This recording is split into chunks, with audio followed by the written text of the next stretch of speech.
Yo, what up? Hey, I'm David Thomas. I'm from Massachusetts in the Boston area, and I just placed top 8 with Void Rodan. So I want to talk a little bit about what Rodan does here. So 721, and the important thing about this character for the deck is you are trying to play a control matchup, right? You are removing cards for speed, both positive and negative. And also when you're trying to figure out, do you want to go in a little bit, you have the top enhance or the bottom enhance for committing. Figure out what your draw is going to look like or what your checks are going to look like if you're on defense and you need to guarantee not spending as many resources for some of the other utility pieces. So with that, I'm going to get into the attack package. So first thing, thinking about openers, momentum is very important to this deck, and you'll see why later. So we have 3 high velocity slices. So we want to get that momentum off the blitz, and it's great deadlock because as a control deck, there's a very good chance you will play into deadlock or force your opponent to play up there with you. And so being able to, after time, just poking, getting momentum, getting to say, I'm going to give +4 to my stun rating, I'm going to stun 5, you only built at 12, 13. That's a great way to lead and realize like how you're just going to finish out your opponent that way. So this is a great way we want to get momentum. However, if we don't happen to get this, another great card to start in with, of course, is 3 Ice Sword Execution.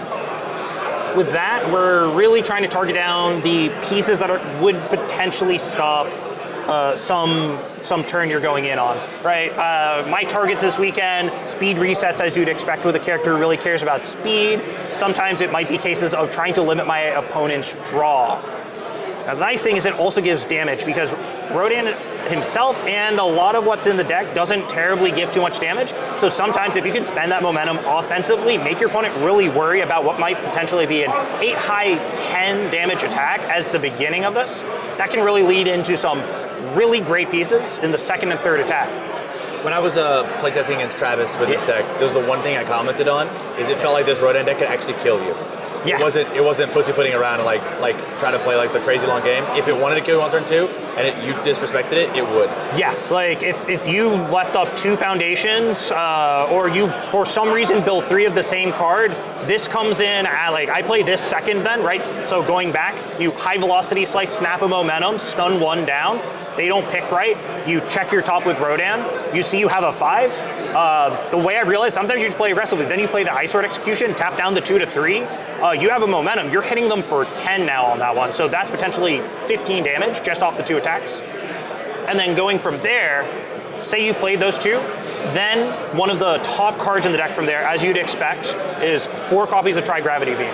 Right, say we play that sequence of high velocity slice into Ice Sword Execution. Suddenly Tri-Grav Beam lets me scout my opponent's hand if I was just looking for a poke, or potentially, since I looked at Rodan, I saw 2 5s.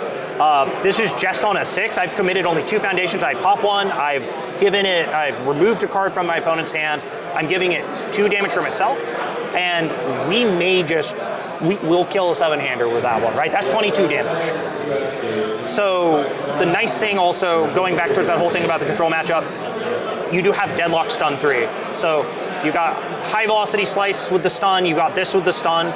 Sometimes just depending on what you get and trying to knock down key opponent pieces, I've considered playing this card, Tri-Grav Beam, as the second card, because usually they're waiting for it as the third, they're playing around their resources, then you suddenly hit them with it and stun 3 more out. They have much less options overall. Love it. But going from there, right, like you'll see there's a definitive push towards trying to make your opponent uncomfortable with blocking or keeping way too many cards in hand. Because if they go down, right, say this is the 3rd attack, they choose to block this one, they go down to 1 card, we run 3 copies of Gently Theft. So this card has been surprisingly good when but it has to show up at the right time more than anything. Because, I mean, sure, it's great on defense. If they're in deadlock, you get 1 card out from them, potentially. But honestly, it's when they've tried to push into you, they've kept the 2 to 3 cards in hand, and maybe this is actually the one that you send second instead. You play your first attack, maybe snag that momentum, go into Gently Theft, you pitch their card that they have. They are then potentially now blocking with things they'd rather be keeping because you send a flash attack out. Has the fact that it's a flash attack like been helpful or detrimental throughout the day? So it's been both. It has definitely been both, because sometimes I realized I really just like it's sometimes this card is a case of wanting two different things out of it, because sometimes I want that card out of my opponent's hand. But other times, I really rather would have just had an attack I could put 3 speed on because they weren't blocking anyways. Because if that thing could be a 7 mid 8, I don't care if you have that card in your hand if you had 2 foundations, but because it was a 4 minute 8, they're able to block it at that point, and that's when it feels really bad. I usually don't try to push in unless I feel confident that trying to get them to block on this matters. So it's definitely really, really good, and it has won me rounds.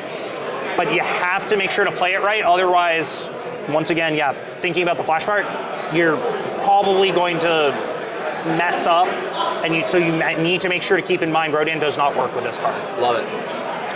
Okay. Moving on to a little bit more of utility cards here. So Rapid Speed Slash, there are 3 copies here. It's adding in more of the 4 diff slot as well, right? You don't want everything on 5s. We talked about the Tri-Grab Beam, so that's good, but if I did my math right, we're already talking about 9 5 diffs. We gotta balance it out a little bit more. And so the nice thing about this, right, is once again, momentum matters in this. And if we can get that early momentum, we then get our option with Rapid Speed Slash of, do we want another one? Do we want a card draw? Great pair with Rodan as well. Scout your top, get some more momentum if you want to, and spend it for more speed if you really need that poke. Or you just draw that card, turns out it might be the attack you get in order to take out your opponent. Also great on defense, just because sometimes Breaker 1 matters. It's a 1 mid block, right? It's very easy to block with the card. There are some very important attacks that are coming right down, right? Especially if for some reason you're in the Rodan mirror. Gently Theft, it's a 1 mid, so you're blocking on 5+ progressive. Breaker 1 them. I would be a little hard pressed to play through play a Tri-Grab Beam on that on a 7 at that point, and try and figure out what I'm going to do. So now we're slowly moving a bit more into the defensive, longer game, resource generation set of cards.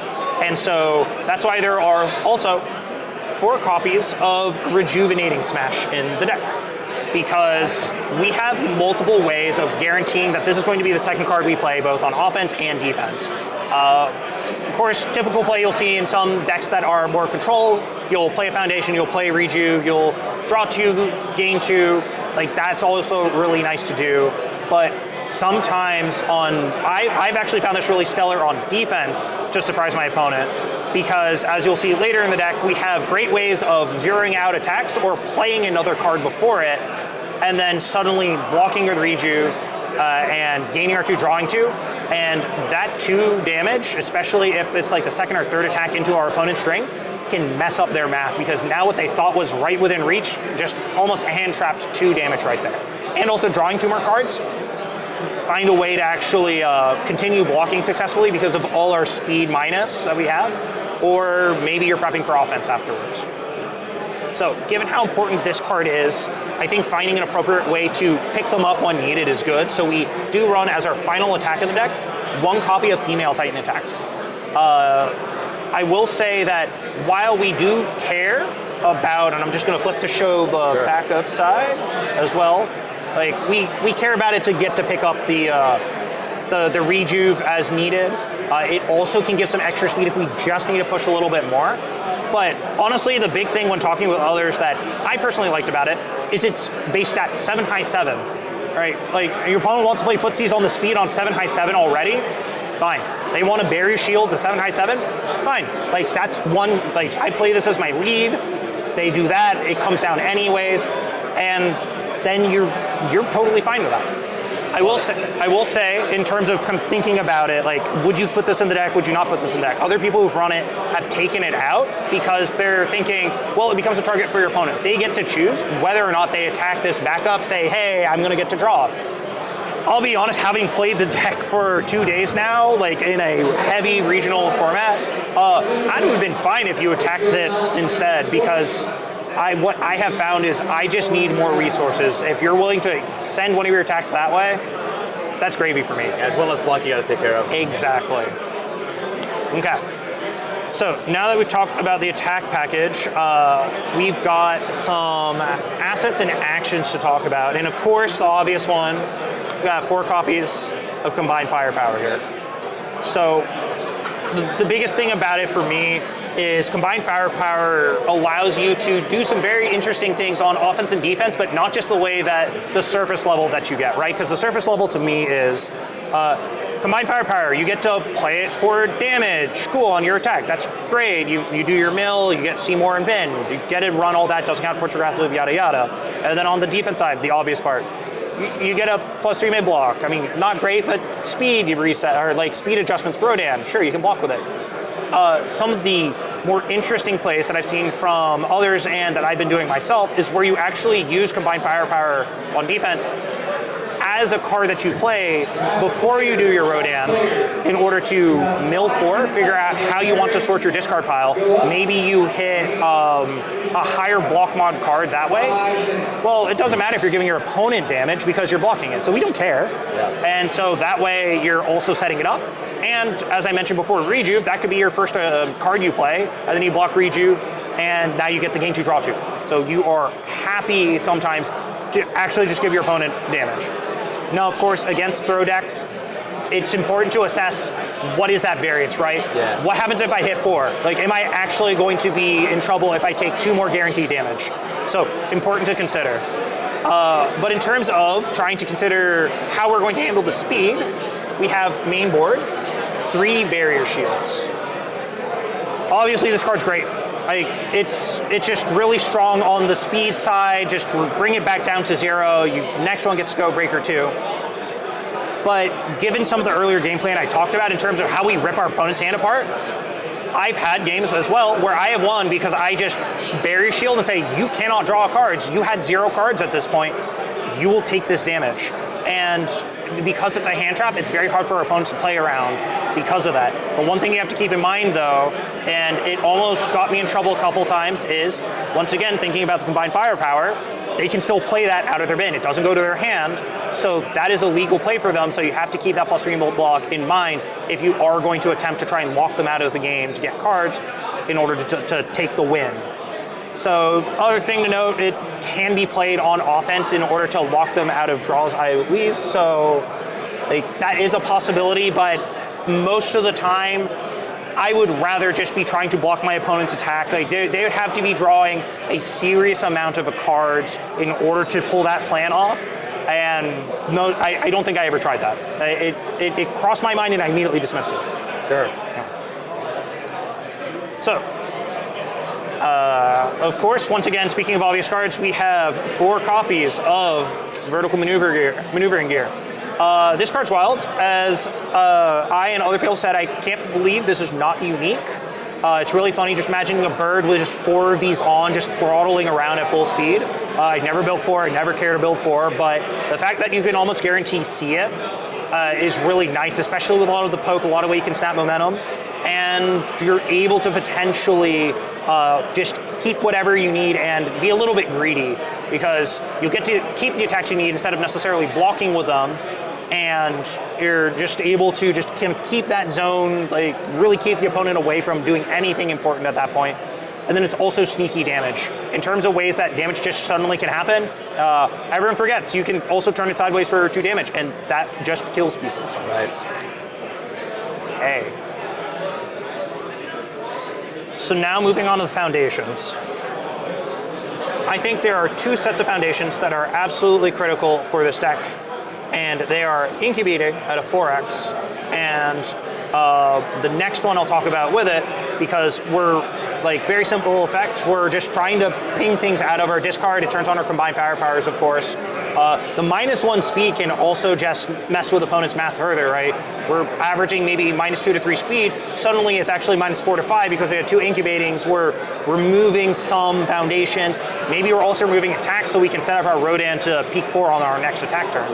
But the biggest thing definitely is with incubating, we have the 4 supersonic flights. If for some reason this isn't on top and it's very further down, you can always remove this for -1 speed and trigger that to draw. So this card I want to focus in a little bit more because it's been an interesting one. When I first started kind of playing the deck, trying it out, I was always thinking, yeah, I definitely want this in my stage, right? Like the speed and the damage. Yeah, it's great. Like, that's cool. But one of the bigger things, and something I know I still have to work on, because there are going to be times I missequence it because I have to track a couple things, is playing this at the end of your attack turn, or potentially at the end of your first build turn, in order to put this on top of your discard pile. Because that way you're guaranteed -4 speed, you're getting to draw a card potentially, that becomes really great. Now, in terms of things that I have personally done that you have to watch out for, you have to remember if your opponent blocks, that plan goes out, or fully blocks your attack, goes out the window because your attack's going to stack on top.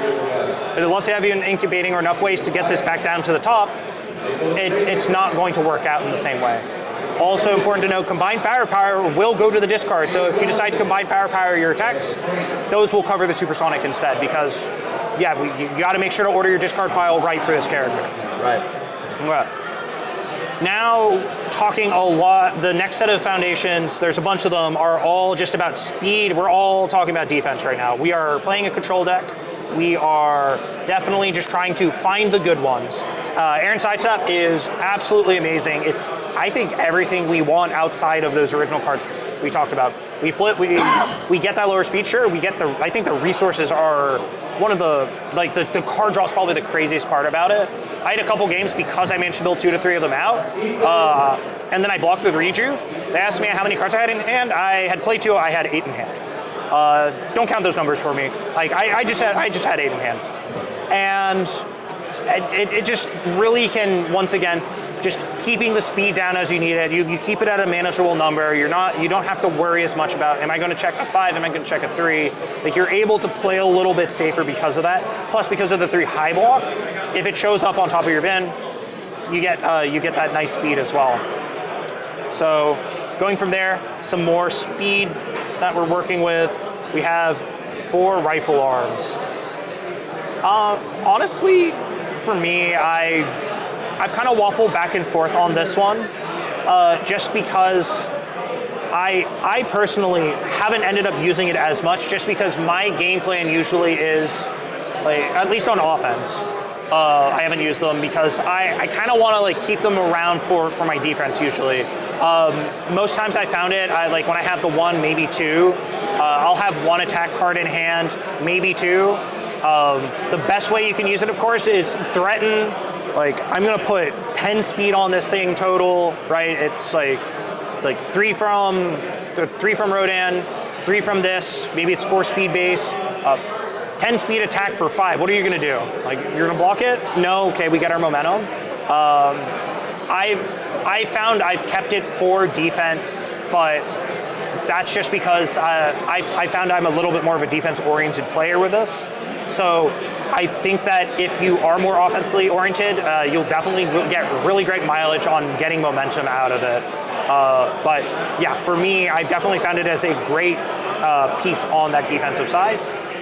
And with all of this speed minusing, of course, since we're on Void, we're going to play a copy of Spooky in the main. Because sometimes you just don't have to care about the attack. Works great with Bear Shield as well.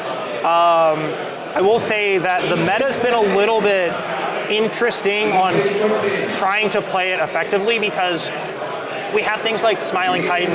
We have a lot of other like equal plus stats where you can't wait for your opponent to just like put put a bunch of damage or something. Like maybe you get a couple. Like Byaku's the one that comes to mind, but like they just have to wait, and then they put like 4 or 5 damage, and so it's a little difficult. But just the threat of having it out, I've had it targeted down a couple times, and every time that happens, I'm like, okay, that's unfortunate, but it is a target that I'm willing to accept. Like that really makes sense. And sometimes I sure have just Bear Shield, Spooky, wait for the next one, remind them that there is a Breaker 2 coming when I Breaker 2 them. But this just helps make defense a little bit easier as needed. Speaking of that, we have 3 copies of Mikasa Defeats the Female Titan, just because we love our response speed, no damage block. This card is really good I find for Rodan, it's just really good in the early game and against throws. Because ideally, once you're in the mid game, you should have a good idea of what your opponent's going to try to do, and you should either have the resources or just the zones to be able to deal with that. So I get to see this as like a get out of jail free in the mid game if, oops, they either overloaded or you just weren't like reading it just right. This definitely is a bit more of an early game to me. Still worth the forecheck. I think maybe once it mattered, but it's a great card all around just to keep the defense safe so you're not losing too much health randomly. And now for a couple meta pieces that I see. Hacker Extraordinaire. We got 3 copies in the main. We have 1 in the side. The big thing on this is we got vertical maneuvering equipment just all over the place, and being able to, with that momentum you're getting, if you don't have your own and you just really hate your opponents, you get to pitch that 1 momentum, flip, draw a card. Sometimes people forget that this can put them into deadlock. Use it offensively a couple times, put them into that deadlock. Now I'm getting to use my deadlock abilities and really make them concerned that they decided to accidentally build to 11. Yeah, that's really silly. Yeah, it sometimes happens. You take it on the chin, you move on from there, but also, despite being 21 life and the size of some attacks, sometimes you're just willing to eat 6 damage attacks because momentum's the name of the game. Like, you're sometimes willing to just commit sideways, take 1 momentum, maybe 2, and you figure it out from there because now you're going up some resources. 1 is not 0, so if I can use my life as a resource in that way, maybe it gets my opponent a little bit more aggressive just because they start smelling blood. That may actually play into my favor because I've had a couple times where, because of this early resource gain from cards like this, just being willing to take some things, my opponents have tried playing 5, 6 attacks strings at me, but because we had gotten to 10 plus foundations, just between that, the other speed resets, the vertical maneuvering, they just weren't able to touch me, or they barely were able to touch me. More meta picks, 2 copies of Where's Your Smile Now. We bottom decked the good ones because good for them is bad for us. Risky, just, we get that out of here. Makes sense. There's a couple other areas where it might be of interest. I mean, sure, combined firepower, like if you're just in the matchup, you bottom it. I would say the place where it does start to get interesting is in the Toga 3 matchup, because sometimes maybe Risky actually isn't the bottom case. Maybe you want to bottom that Deception Dagger because you're eating this one and you don't want them to stun you out and kill you because they stunned you 5 on the first move. Yeah. And so just having that is pretty nice. Being able to also, once per turn, just be able to plus your check because you're walking a lot, it's pretty good. So you really don't want more than 2 of these because, 3 mid block on a spam, it's fine, but the deck's pretty big at 75 cards. You don't want to really push it too much higher. I think 2 has been just fine at where I've been at. Love it. Okay, so now we're moving on to a couple other kind of utility pieces. We got 2 copies of Petty Squabble. Sometimes, you just want to knock down your opponent's repeatable effects. In the Rodan mirror, sometimes you're just knocking down your opponent's incubating at that point. Sometimes you're knocking down some, if they have multiple copies of a card, you knock down the other one. And sometimes that is just all you need, because you draw a lot of cards and you can turn those extra cards maybe you don't need or filtering and make that space so you can draw up the attacks in order to finish the game on the next turn. And then also for the committing character for discard 2, draw 2. Sometimes your opponents forget that. Sometimes you just hold the Rodan, commit, you're not using it, and then you see they just have the 2 cards that they clearly want, and you just turn sideways, have them pitch it, and they are now scrambling for block zones. It can really mess up how they're trying to look at things, and sometimes if you just need to dig as well and don't care to peek with Rodan, then you can just filter your 2 that way as needed. And then, speaking of filtering cards, it's everyone's favorite Zero Diff. You have 4 copies of Botan's Coaching. Main combo pieces, of course, you get to do the sequencing with rejuvenating smash, petty squabble. You get to do that as the discard 2, draw 2 as well, so you get a snap of free momentum. And sometimes you use it with the Rodan Peak, just trying to better figure out if you've got that 3 on top, you're able to cycle out the card. But I would say the most important part about it is when you have a supersonic in flight, or a supersonic flight in hand, and you Botons, drop that on top of your discard pile, draw, and force speed draw card. Your opponent is not happy when you just force speed hand trap them out of nowhere, and now have to just worry because they may have committed in a certain way where they weren't expecting this to be that high, and now they're dealing with a very difficult to block attack. We are looking a little bit more here with the Exhausted Exclamation as just playing further into the long game as well.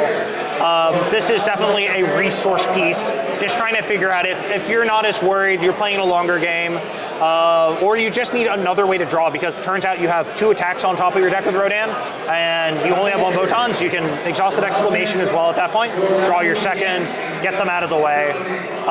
Sometimes it's worthwhile with all the speed hate we have to just trade 1 Committed Foundation for 1 card because we actually could just play our 8 blocks if needed. Now, of course, if we're getting to that late game, you got to make sure you punish your opponent significantly if they decide to get there. We have 3 Fruits of Our Labor. It's honestly mostly there for the deadlock form. When your opponent, they thought building to 11 was fine because they'll, respond, destroy some foundation, but don't get to use their deadlock form or deadlock ability as well. This makes sure they're at 12 now. And so it makes it very difficult. And sometimes it can really scare your opponent out of trying to actually play up past 10. So game 2 plan usually is side 2 of them out for some more important pieces, maybe 2 Genkais that come in, and then you leave the 1 just so they keep thinking about it. They see the 1 in bin, they have to worry about the other one showing up as well. And on the other hand, if you realize, oops, I don't want to be in this deadlock plan as well because theirs is scarier than ours, we have the idle work as well. We can pop ourselves out. We can also replace our face downs, cycle cards more, find the good ones. And that really has helped a couple times, just making sure we have some more utility pieces or attack cards that we care more about. Finally, to round out the deck, we have 4 copies of Easily Excited. I'd say, so this comes last because it ties together quite a few pieces of things we really need in the deck. Response speed, so Gently Theft isn't just hyper blockable. It's a spam, so we're able to more consistently build out. It's a high block, so we're able to round out our high blocks a little bit more. And I mean, a 2 high isn't too bad. 2 speed's still pretty solid. So that is still very nice, trying to make sure that maybe you just need just that little or a little bit more speed in order to push your opponent to do things one way or another. Oh yeah. Yeah. So let's hit the sideboard real quick. Yeah. So 1 barrier shield because sometimes you just need the 4th. That's really it. And so from there, we just really care about, sometimes you just really need to see it. Sometimes I just have 2 in hand and I'm happy. Make my opponent worry about the first one, think they're clear, hit them with the second one. From there, we have 2 Genkai's Guidance because, yeah, sometimes there are attacks that you just can't deal with. It's also a great escape valve on going into deadlock. Sometimes you hang out at 12 yourself, and this, or 13, and you realize your opponent's actually very scary. They decided to challenge you on it, and this pops you out of it. Next card I want to talk about, because of the sequencing, of course, is if you've got these 2 Genkais in, you're also probably going to bring in 2 Disarming Glances. Sometimes these might come in and then the Genkais, but it really depends. Of course, the biggest thing about it is completely shutting off any card draw effects. I used it in my top 16 match against Ryukyu. I gave her a little bit of time, thought she was going to be fine, and then she played her ultra rare and like for the 3rd attack, and I just bounced that out and said, you are not using your ability for the rest of the turn at this point. They had 3 cards in hand. They had like 4 momentum. I proceeded to use that to rip the rest of the cards out of the hand because they're in deadlock, and I have many ways on ripping cards out and making sure they could not continue to play. So, bringing in We got the throwback hacker extraordinaire. Sometimes you sure want to make a statement.